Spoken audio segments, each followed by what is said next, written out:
Vēl mazliet pacietības un pēc 10 mēnešu pārtraukuma uz koncertiem un izrādēm jēkapiliešus atkal pulcēs Krustpils kultūras nams. Tik pamatīgu remontu pirms vairāk nekā 50 gadiem celtā ēka piedzīvo pirmo reizi. Ar Eiropas naudas atbalstu projektā, ko administrē Valsts reģionālās attīstības aģentūra, saglabāts nama oriģinālais stils.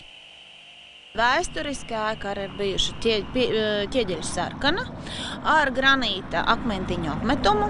Mēs esam to izpildījuši jau jaunā, modernākā izpildījumā. Visur iekšā esam izmantojuši tos tāda tipa materiālus, kā bija 50. gados, tātad dēļu grīdas, parkets un pilnīgi visi dekori. Labākais, ko mēs sagaidām, tas ir skaistas telpas, moderni iekārtotas telpas, labas skaņas un gaismas aparatūra. Pārbūvēta un aprīkota skatuve, izremontēta deju un mazā zāle, slīpā grīda, ērti sēdekļi un jauna atbīdāmā siena lielajā zālē. Apsildāmās ieejas kāpnes, lai ziemā neslīd kājas. Tā ir tikai daļa no uzlabojumiem, ko jau drīz novērtēs gan skatītāji, gan 300 pašdarbnieki, kuri šobrīd mēģina pielāgotās telpās. Arī mazie pastāvnieki. Dejotājiem ir vajadzīga skatuve.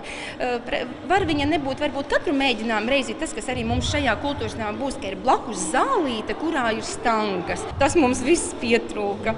Pastāvnieku dancotāji ir pirmie, kuriem vēl remonta laikā ļauts uzmest aci jaunajai zālei un skatuvei, uz kuras jau 18. novembra svētku koncertā kāps vai visi labākie Jēkabpils pašdarbnieki. Mēs ceram uz daudz skaistiem vakariem vēl uz priekšu, ne tikai 18. novembrī. Gribētos teikt, ka mēs jau sen to esam pelnījuši.